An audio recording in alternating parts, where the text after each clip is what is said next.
Donc, bonjour à toutes et à tous. Je suis Volodya Turchin, directeur de la formation au sein du groupe SOS Transition écologique. Donc, bienvenue dans ce webinaire intitulé Comment favoriser la biodiversité d'un jardin grâce aux bioindicateurs. Alors, qu'allons-nous découvrir pendant cette heure? Eh bien, nous allons essayer de savoir comment évaluer la qualité de la biodiversité d'un jardin grâce aux bioindicateurs. On va identifier les moyens pour agir face aux problématiques et enfin, comment augmenter la biodiversité par la logique de conception et de gestion différenciée. Alors, avant de laisser la parole à Sacha Lenzini, directeur de l'ESSAGE, et Johanna Villeneuve-Chasset, donc entomologiste, écologue, je vais vous donner quelques indications sur le déroulé de ce webinaire.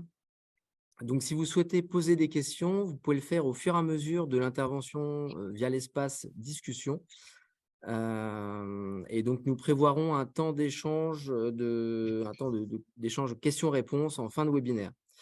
Enfin, donc, sachez également que le webinaire est enregistré, mais donc, parce qu'il sera disponible en format replay, mais seuls les intervenants seront visibles à l'écran. Merci également de maintenir vos micros coupés pour éviter les éventuels bruits parasites. Et donc, écoutez, nous sommes partis pour une petite heure de conférence ensemble. Bonjour Sacha Lenzini. Bonjour à toutes et bonjour à tous. Donc je suis Sacha Enzini, le directeur de l'ESSAGE, comme l'a dit Volodia. Je suis paysagiste et urbaniste, ancien étudiant de cette même école il y a quelques années. Donc, je vais vous présenter rapidement la structure de l'ESSAGE, donc qui se nomme historiquement l'École supérieure d'architecture des jardins.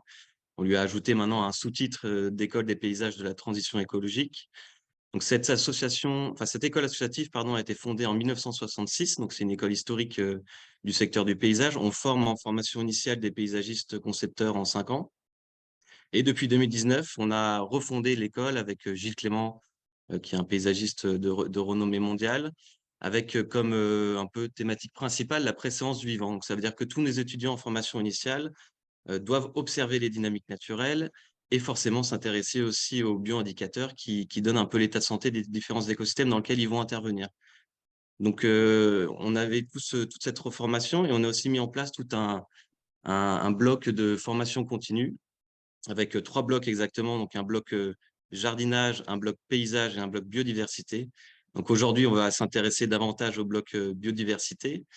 Et donc, Johanna va vous parler des différents bioindicateurs qu'on peut retrouver sur des sites afin de mieux concevoir les espaces, de mieux comprendre aussi les enjeux de la biodiversité.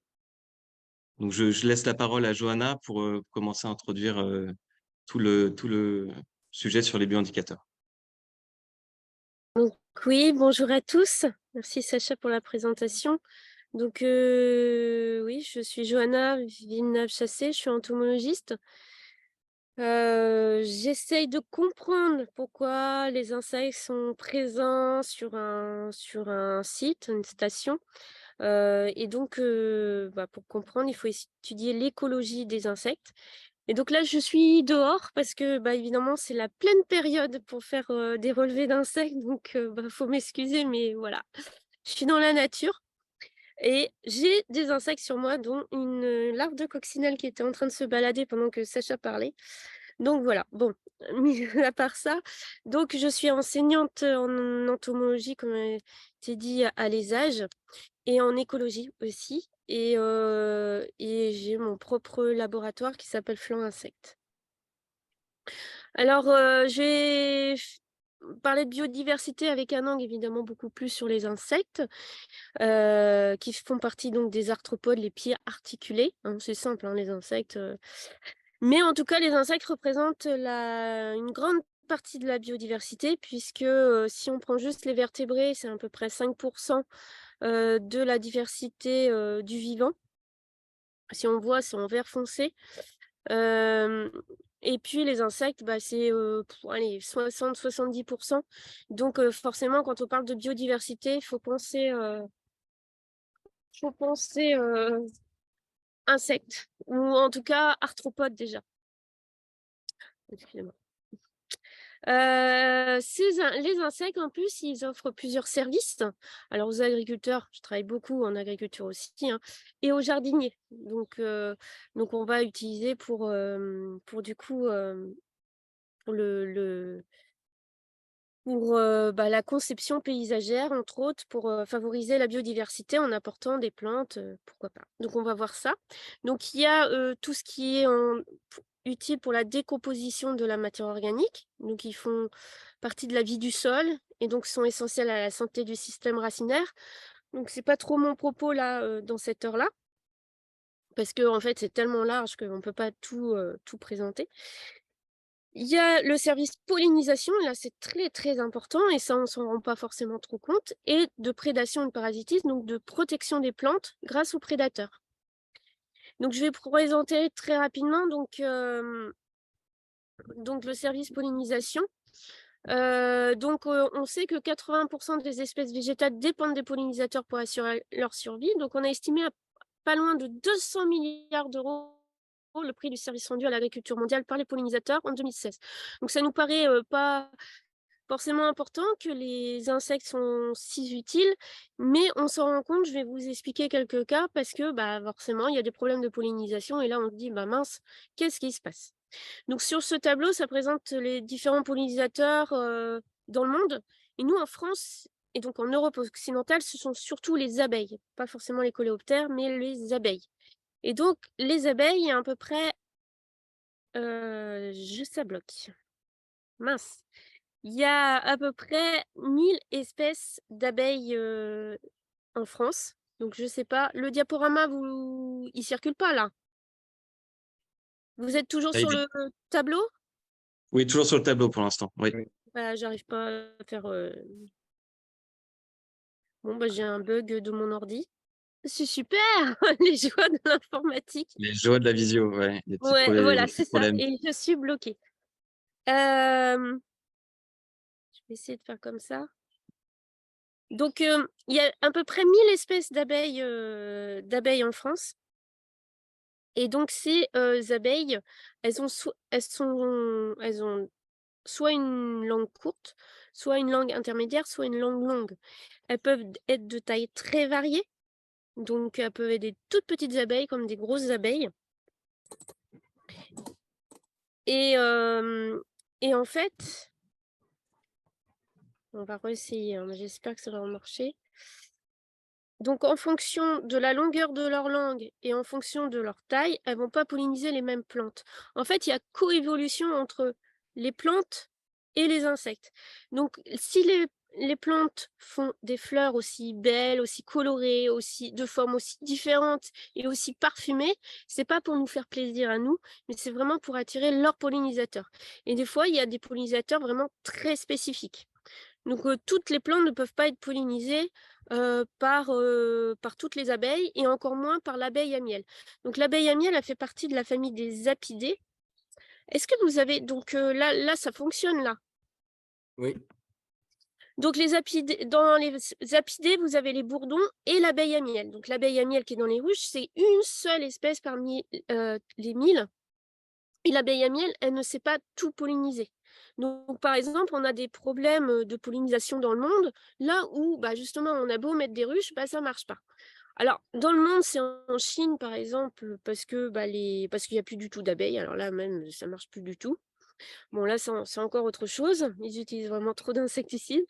En France, on a aussi des problèmes de pollinisation, donc notamment sur les fabacées, la luzerne, les févroles, le pois, les haricots, tout ça ne sont pas pollinisés par l'abeille à miel. Donc, il faut des abeilles sauvages, notamment des mégachils, comme les mégachils de la luzerne, les andrènes, les bourdons aussi, qui sont importants dans la pollinisation.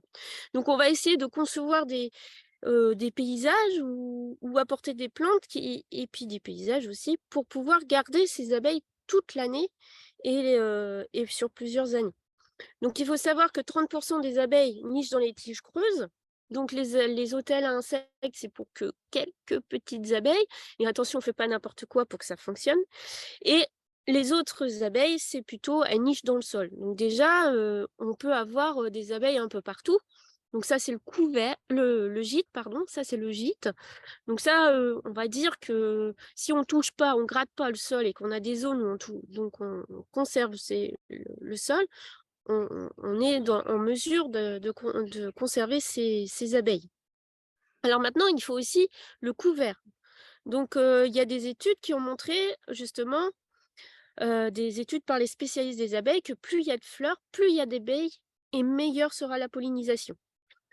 Et donc, on va justement réfléchir à ce qui est toujours le gîte et le couvert dans n'importe quelle conception pour essayer de conserver justement les abeilles. Et puis on a montré que aussi, et ça c'est dans des revues internationales, avec des centaines de co-auteurs, avec des big data, et donc c'est des données du monde entier, que plus la biodiversité est importante, plus le rendement est important. Donc ça prend en compte les services de pollinisation, comme on voit ici en vert, mais aussi le contrôle des populations de bioagresseurs, la régulation de l'eau, le cycle des nutriments, la fertilité du sol, la captation du carbone et la régulation du climat. Donc voilà. Et en fait, chaque espèce sur la planète a son rôle dans le fonctionnement des écosystèmes. Après, il faut savoir quoi. Je suis sûre qu'après, il y aura sûrement des questions, mais à quoi servent les moustiques? Alors, ensuite, je vous ai parlé un peu de pollinisation, mais il y a aussi la prédation. Donc en fait, il y a plusieurs types de prédateurs. Il y en a énormément, une très très grande diversité. Donc là, par exemple, sur mon doigt, j'avais une larve de coccinelle à damier. Donc c'est dans les coccinelles, mais il y a plusieurs espèces de coccinelles. Et puis il y a donc les chrysopes, donc qui font partie des névroptères. Alors ça, peut-être vous connaissez moins, mais c'est élevé, hein, c'est commercialisé. Donc c'est un insecte vert avec les ailes pliées en toit au-dessus de l'animal. Les larves sont prédatrices généralistes. Donc ça mange tout ce qui se trouve sur tous les petits arthropodes à corps mou qui se trouvent sur la plante. Donc les œufs qui sont sur un pédicelle, sur un petit filament, sont pondus de façon aléatoire sur les plantes, et puis les larves se débrouillent et elles trouvent à manger. Et il y a 3 semaines de stade larvaire et elles font que manger. Et ensuite vous avez l'adulte et vous avez plusieurs générations comme ça. Mais l'adulte, alors que la larve est prédatrice, l'adulte a besoin de pollen et de nectar pour pouvoir se reproduire. Plus elle va manger du pollen, plus elle va pondre des œufs, et jusqu'à 40 œufs par jour, qui peut donner ensuite une larve qui peut consommer jusqu'à 30 pucerons par jour, pour ce qui est des pucerons. Donc on peut avoir un potentiel énorme si évidemment on a pas mal de fleurs. Donc voilà, c'est tout type de fleurs de manière générale, sauf que c'est un insecte nocturne, donc pas les fleurs qui se ferment la nuit déjà, mais avec du pollen quand même qui est facilement accessible. Donc on voit par exemple les apiacées, les ombellifères, comme les fleurs de carotte qui sont très accessibles, ou les fleurs d'aliacées. Donc là, c'est pour ça qu'en fait on peut faire notamment des jardins, que ça soit pédagogique, que ça soit un peu potager, etc. On va marier tout ça avec des fleurs, etc., le plus attractif pour les insectes, pour pouvoir les nourrir, et donc qu'ils puissent après pondre et donner des larves qui protègent les plantes.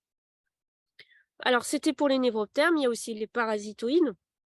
Donc, chaque insecte a son ou ses parasitoïdes. Alors, qu'est-ce qu'un parasitoïde? C'est un insecte qui va pondre à l'intérieur de son hôte et qui va manger tout l'intérieur de son hôte, et donc ça devient un prédateur, et donc contrairement à un parasite, ça tue obligatoirement son hôte pour réaliser son cycle de vie.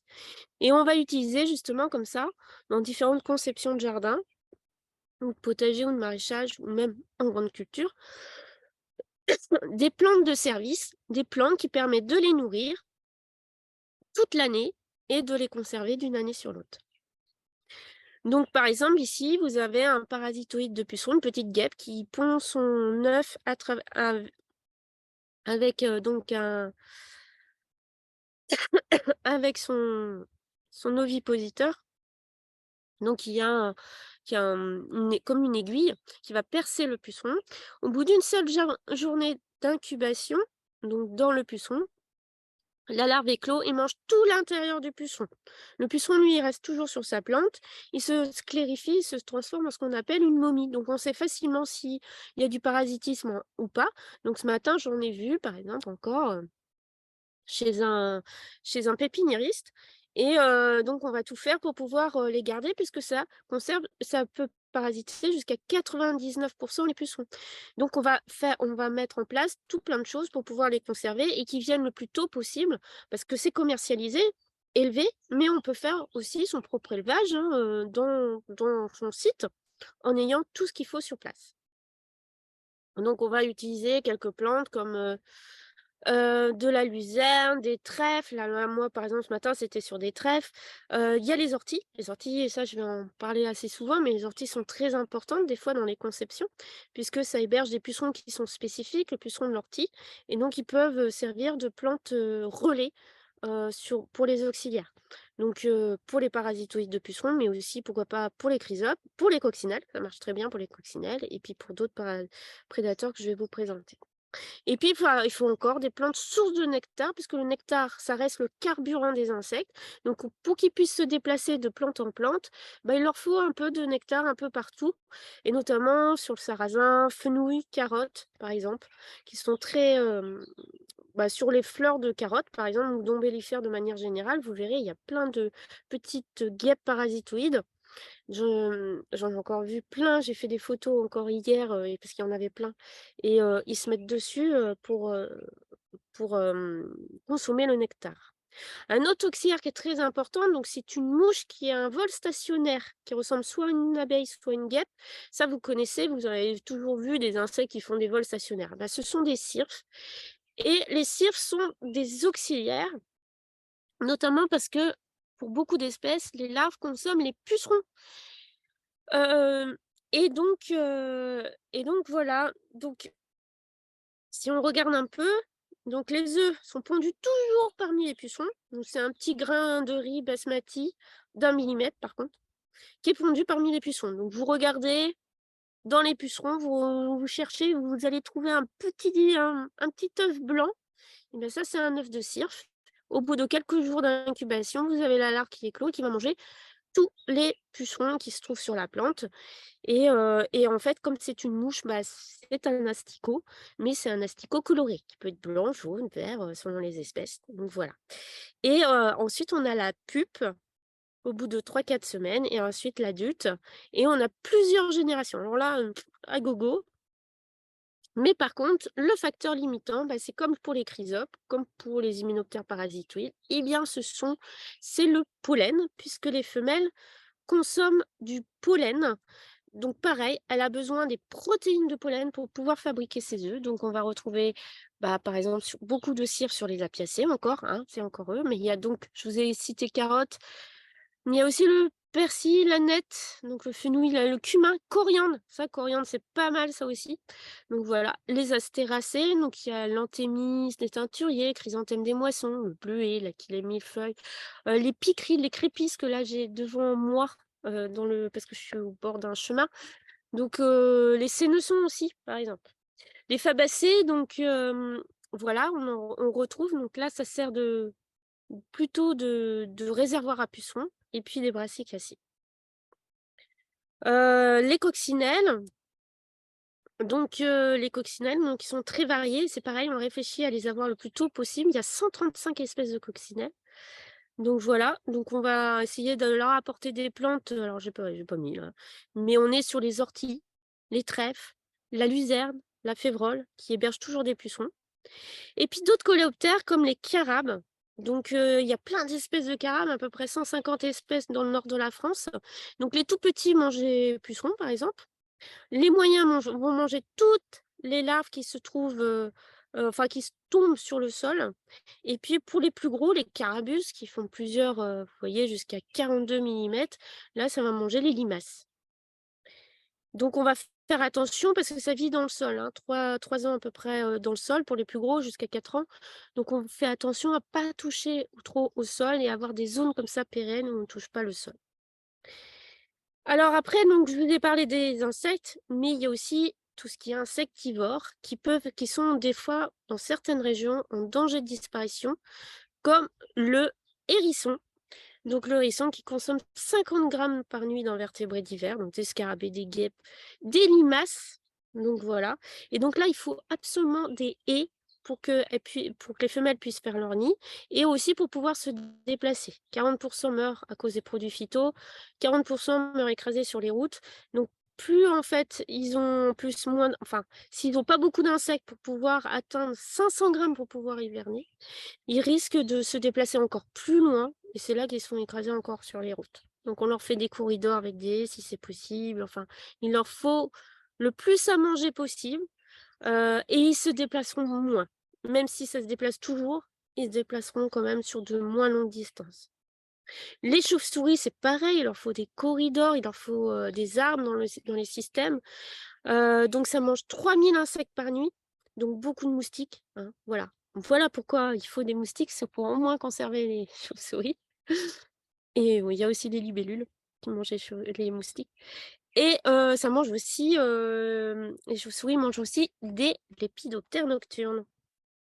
Les rapaces qui ont aussi leur rôle, donc ça c'est très important. Donc avant les rapaces, ils avaient on va dire une image très négative.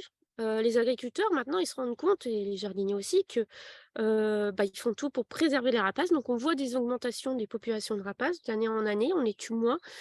Heureusement, ce sont des espèces protégées, mais on a vu aussi leur intérêt pour la protection des cultures, puisque ça mange 1500 campagnols par an en moyenne, un faucon. Donc voilà, il y a beaucoup d'ennemis naturels autour des pucerons, aussi des lépidoptères. On travaille sur ça, tous les ennemis naturels qu'il peut y avoir, et essayer de leur mettre le gîte et le couvert dans la conception.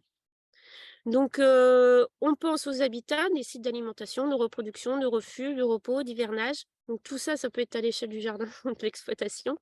Et puis, par contre, les corridors, c'est plus compliqué, hein. On peut travailler plus à l'échelle du territoire. Donc, il y a eu plein d'études. Alors moi, j'ai fait des études notamment dans des vignobles où on s'est rendu compte que c'est... Moi, en fait, quand j'allais sur une parcelle de vigne, par exemple, sur ce type de parcelle, je sais très bien que j'aurais pas beaucoup de vie, hein. Par contre, sur ça, là, c'est pas pareil. Donc, on sait déjà par la structure paysagère, par la composition des plantes, si on aura ou pas beaucoup d'insectes et de biodiversité. Donc ça, ce sont des corridors. Et là, pas de corridor. Donc voilà. Donc vous imaginez, vous vous mettez à la place d'un insecte, d'une abeille sauvage ou d'un hérisson, c'est pas terrible, hein. Donc là, c'est des zones où il y a une forte diminution de la biodiversité et là, c'est beaucoup plus, il y a beaucoup plus de boulot à faire, évidemment. Donc, il y a des systèmes, on travaille sur quelles essences apporter, notamment pour les auxiliaires. Il existe des logiciels comme ça, des applications. Donc ici, Auxil-E, par exemple, pour choisir les bonnes essences. Mais c'est souvent des essences champêtres, hein, pour voir. Et puis, on travaille aussi sur les fleurs. Les fleurs, alors pas n'importe lesquelles. Alors, on peut mettre de la fleur horticole. Il y en a qui sont bien, mais il y en a qui sont moins bien. Alors, je dis pas qu'il faut absolument les enlever, mais alors du coup, il faut rajouter aussi, pour compenser, de la fleur sauvage, par exemple, qui est plus en coévolution avec les insectes. Donc, par exemple, quand on faisait du relevé dans des cosmos, et pavots californiens, il n'y avait rien. Numéro 4, rien du tout. Donc, un simple mélange de sainfoin, fétuque, trèfle, voilà, on avait beaucoup plus de choses. Donc, j'avais fait des relevés à Nantes et à Paris, dans les jardins, pour ces deux villas, pour justement comparer horticole indigène. Et de manière générale, horticole, c'est vraiment beaucoup plus pauvre. Mais il y avait des choses qui en ressortaient. Donc, voilà. Bon, après, c'est justement le travail qui peut être fait dans les formations que je peux donner. C'est quelles sont les plantes horticoles qu'on peut garder et quelles sont les fleurs sauvages. Donc là, par exemple, on a une liste de plantes sur lesquelles on peut faire peut-être des mélanges fleuris et tout. Et on va travailler sur de la fleur sauvage locale. Donc, vous avez par exemple un d'amis oiseaux, c'est de la fleur sauvage qui est fait par un semencier de fleurs sauvages. Donc, on travaille là-dessus. Donc là, vous voyez, c'est une 7e année d'implantation. Donc, elle a été semée il y a 7 ans sur la photo. Et voilà. Donc, voilà, c'est un peu ce principe-là. On travaille avec les régions botaniques. Ah bah, elle était là. Donc voilà, on a vu que c'était c'était mieux pour protéger les cultures. Et puis, il y a tout un truc, évidemment, sur l'intérêt des fleurs sauvages. Et donc, il y a des aménagements qui peuvent être faits. Donc là, on essaye, par exemple, différents types de mélanges de fleurs sauvages. Et voilà. Donc là, c'est un autre gesser semence à droite et un phytosème qui est plutôt dans le sud-est à gauche. Donc voilà. Et on met des implantations un peu partout et ça, on enlève des insecticides grâce à ça. Les auxiliaires sont en quantité grâce au fenouil, grâce à la carotte, grâce à toutes les fleurs qu'on peut avoir et on réduit fortement. Donc on fait aussi en horticulture avec des plantes de service. Donc c'est pour ça que je visite des pépinières en ce moment et des productions horticoles pour travailler justement sur tout ça, sur les aménagements, sur les plantes de service. Donc voilà, et qu'on peut implanter et comme ça on peut garder toute l'année nos auxiliaires. Donc on met même des noisetiers, vous voyez, en pot, du laurier thym aussi qui permet de fleurir le plus tôt possible et nourrir nos auxiliaires, fournir du pollen et donc nourrir nos auxiliaires adultes. On saute même des fois des rangs de rosiers dans ce cas-là pour pouvoir apporter d'autres fleurs qui vont être nécessaires pour les auxiliaires et protéger contre les pucerons, qui a fortement fonctionné puisque maintenant, dans toutes les serres de cette production de roses à fleurs à couper, ils ont fait ça. Sinon, ils s'en sortaient pas, hein. C'était traitement toutes les semaines, mais c'était des huiles essentielles d'écorce d'orange, mais c'était toutes les semaines et ça ne changeait rien. On avait tout le temps autant de pucerons. C'était des milliers de pucerons. Et vous voyez, on fait des différents aménagements de fleurs de vivaces, et cetera, chez les producteurs. Donc vous imaginez dans des jardins, dans des conceptions de jardins aussi. Donc voilà. Et par exemple, pour les papillons, c'est pareil. Dans les jardins, alors pardon, dans les jardins, on peut faire et on peut faire notamment, on peut partir aussi donc des plantes de service pour les auxiliaires, mais aussi pour les papillons. Et il faut savoir que les orties, par exemple, ça héberge les plus beaux papillons que vous trouvez en France, puisque la chenille de ces beaux papillons, vous avez la petite tortue, le pendujour, Robert le diable et le vulcain, dont la chenille ne se nourrit que d'orties. Donc s'il n'y a pas d'orties, vous ne pouvez pas trouver ces beaux papillons. Donc le buddleia, vous pouvez mettre du buddleia, mais si vous n'avez pas d'orties, ça ne servira à rien. Donc c'est pareil, ça c'est la carte géographique. Pareil, la chenille se nourrit que d'orties. Donc voilà, là par exemple, bah ça c'est les plantes hôtes pour les papillons. C'est-à-dire que c'est la plante qui nourrit les chenilles de ces différents papillons. Donc on travaille là-dessus aussi. Est-ce qu'on a ces plantes-là, et cetera, sur des systèmes de prairies ou carrément même de jardin, pourquoi pas. Par exemple, le chèvrefeuille, vous avez trouvé le petit Sylvain. Le chèvrefeuille, pareil aussi, il émet son nectar le soir. C'est pour ça qu'il s'est parfumé le soir, parce que ça va être pollinisé par tous les sphinx. Donc ça permet de conserver les sphinx, qui sont des gros, gros papillons, et notamment le morosphinx aussi. Le fenouil, on retrouve le macaon. Donc voilà, avec la jolie chenille, mais aussi le beau papillon. Donc voilà. Donc ça, c'était pour vous donner un petit peu un aperçu.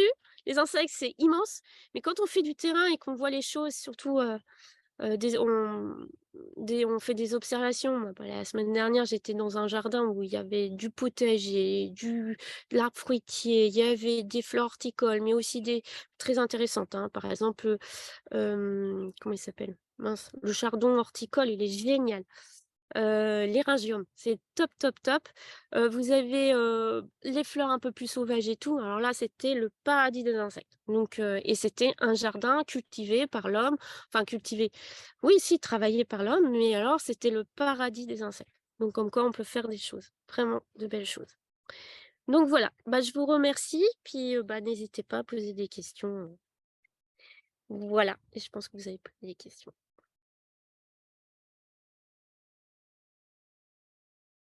Merci, Johanna. Moi, je me lance, hein. J'ai une première question. C'est parce que c'est vrai en tant que paysagiste, on a longtemps favorisé l'aspect esthétique avec beaucoup de plantes horticoles. Donc, c'est quelque chose qui est en train de changer. On est aussi toujours un peu dans l'apprentissage au niveau de la profession. Donc, parfois, on fait fi un peu de toute la biodiversité aérienne. La biodiversité des sols, maintenant, est un peu plus prise en compte. Mais c'est des choses qui sont pas du tout prises en compte dans les projets qu'on fait. Alors, même si maintenant on met beaucoup de plantes dites indigènes, etc., on a du mal à maîtriser tous ces aspects-là. Donc, est-ce que, déjà, je pense qu'il y a des gros enjeux en milieu urbain, on s'en rend pas compte, mais en milieu urbain, il y a peut-être moins de pesticides et des enjeux pour la biodiversité assez importants. Est-ce que, par exemple, sur certaines personnes qui nous disent que si on met des plantes favorables aux insectes, il va y avoir des invasions ou des choses comme ça, est-ce qu'il y a une réponse un peu à apporter? Est-ce que c'est une question de déséquilibre du milieu? Voilà. Est-ce qu'il y a des éléments de pédagogie que tu peux nous donner?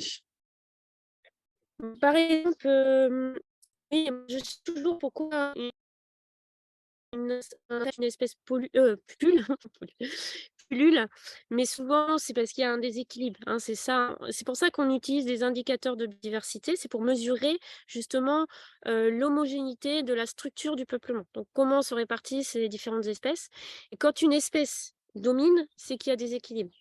En tout cas, on est sur un système fragile, attention. Donc on va essayer de chercher pourquoi. Pourquoi cette espèce pullule? Bah, souvent, c'est un phytophage qui est lié à la plante hôte qu'on cultive, par exemple. C'est aussi l'utilisation d'insecticides à outrance et qui, du coup, ne tuent pas tel insecte, mais vont tuer les autres et notamment leurs ennemis naturels, donc ça peut déséquilibrer. Il y a aussi, bah, là, dans le cas, là, il y a eu à New York, une invasion de pucerons. J'ai vu ça, Oui. hier, de pucerons. Suite aux incendies au Canada, bah, voilà, il y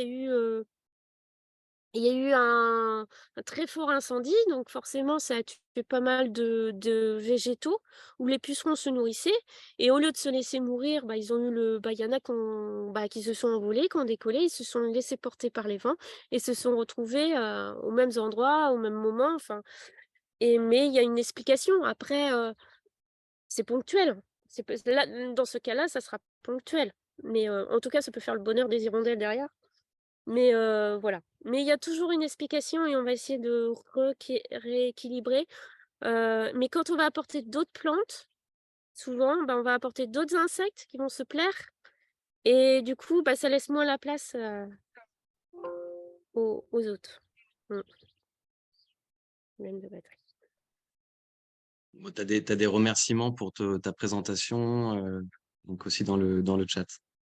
Et Mmh. après, c'est vrai, pour ajouter juste un mot là-dessus, quand on est concepteur paysagiste, on a beaucoup de projets en milieu urbain dense, en périphérie aussi, un peu moins de projets en milieu rural, mais ce qui est dommage, j'espère que la profession développera ça. Mais c'est vrai qu'on se rend compte à l'école que quand on est aménageur, promoteur, paysagiste, urbaniste, architecte, on peut tous vraiment avoir une influence forte sur la biodiversité, peu importe les milieux dans lesquels on intervient. Et c'est vrai que là, on a fait tout un projet aussi avec donc l'école et Paris Habitat, qui est un des plus gros fonciers au sein de Paris. Et on se rend compte que par le biais des cœurs d'îlots, on est capable de constituer vraiment des choses très intéressantes au niveau d'écosystèmes avec des corridors écologiques dont tu parlais tout à l'heure. Donc, c'est vraiment très important d'arriver à parler de ces enjeux de la biodiversité quand on est un peu acteur du territoire. C'était juste des petits éléments là-dessus. Je ne sais pas s'il y a des questions de la part de... Et justement, Ouais. j'ai Héloïse qui donc pose une question. Pouvez-vous indiquer que les indicateurs vous utilisez pour mesurer la biodiversité présente et ses effets? Alors, les meilleurs indicateurs chez les insectes, c'est les prédateurs. Donc ça a été prouvé, là, il y a un article qui est sorti, récemment, ce sont les araignées, par exemple.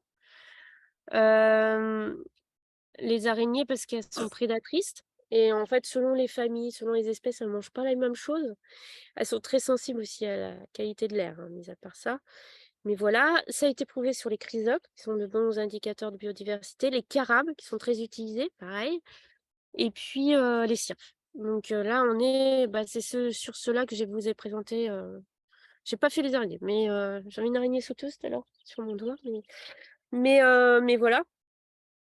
Parce que, bah, c'est un bout de chaîne alimentaire sur, les insectes, hein. Bien sûr, après, on peut prendre les oiseaux qui sont insectivores, mais il y a moins d'espèces, donc ça va être plus des espèces par appui. On ne pourra pas calculer des indices de biodiversité comme avec les insectes où on a vraiment beaucoup d'espèces et là, c'est beaucoup plus fiable sur, les calculs d'indices. Mais en tout cas, on fait ça.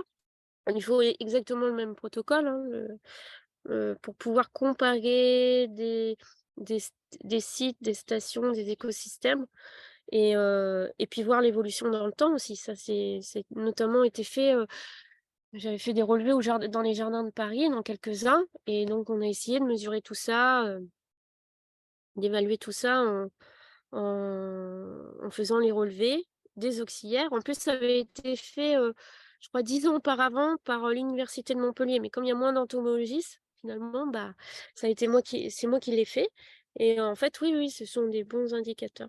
Mmh. Et plus on utilise des familles, des groupes, plus ça sera, évidemment précis. Je sais pas si j'ai répondu vraiment à la question.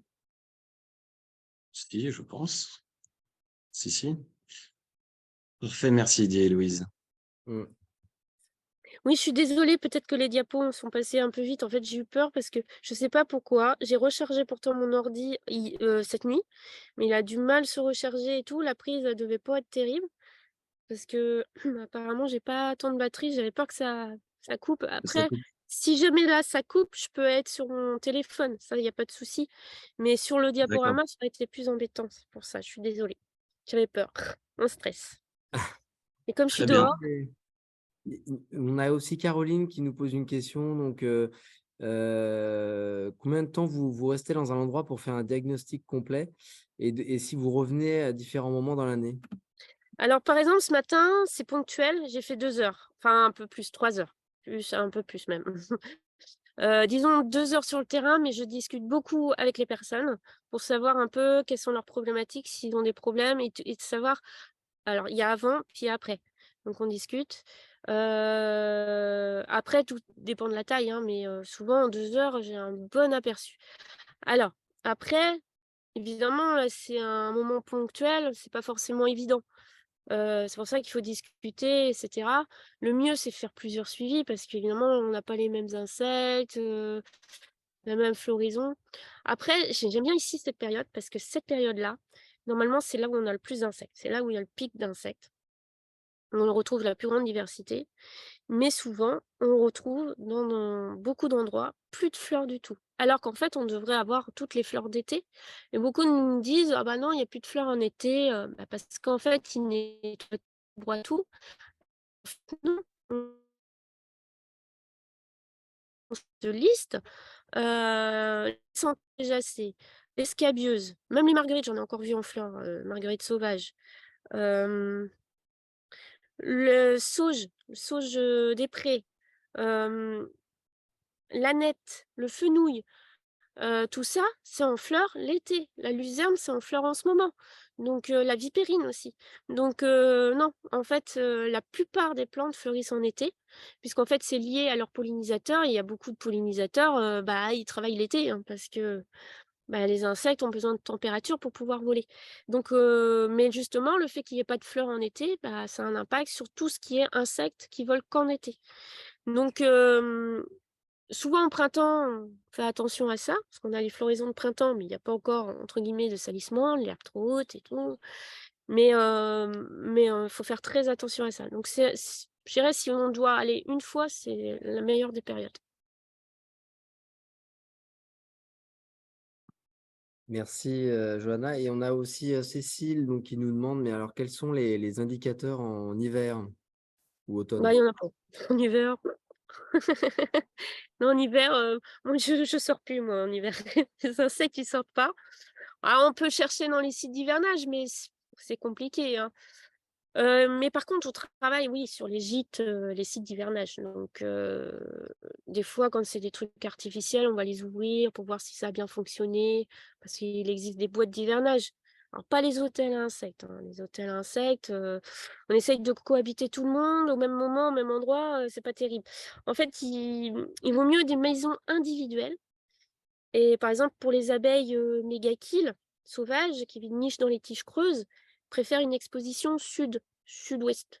Les chrysopes, elles passent l'hiver dans des boîtes d'hivernage, mais avec une exposition vers, l'est et vers une nuée. Alors c'est pas n'importe où, pas n'importe comment.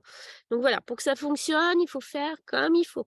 Voilà, c'est ils ont des exigences, donc voilà. Donc on peut travailler là-dessus, mais bon, il y a quand même moins de terrain. Il y a un petit peu, quand je fais avec les étudiants, des fois on sort au mois de novembre, des fois au mois de décembre quand il fait beau, ben, finalement on trouve des choses, hein. On trouve quand même des choses, mais ça va être surtout des prédateurs de limaces, voilà, donc des carabes, des staphylins, donc c'est d'autres coléoptères qui vivent dans le sol. Donc voilà, mais on a quand même moins de choses, hein. Mmh.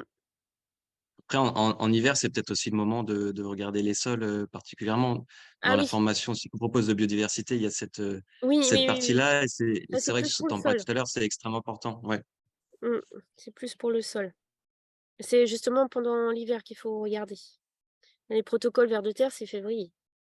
Voilà, ouais.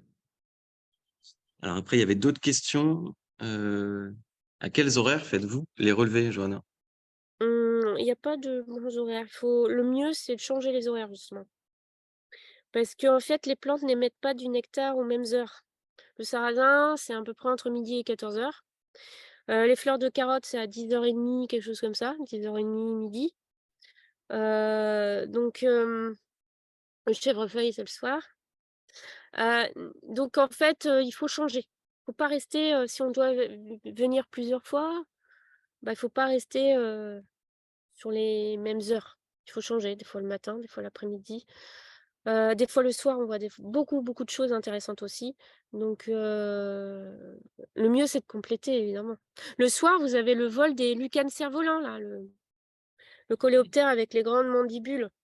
Bah, c'est fin juin, le soir, pour faire les relevés de lucanes cerfs-volants, pour savoir s'il y en a, parce que c'est une espèce protégée au niveau national. Donc c'est le meilleur moment pour être sûr de ne pas les louper. Heu et là, à cette heure-ci, c'est sûr, quand il fait chaud comme ça, il y a beaucoup de plantes qui émettent leur nectar, donc on a quand même beaucoup.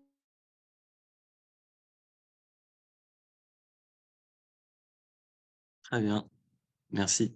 Ah, Et on a une dernière question, peut-être donc de Céline. Donc, y a-t-il une surface minimum pour mettre en place ces leviers, donc petit jardin de particulier?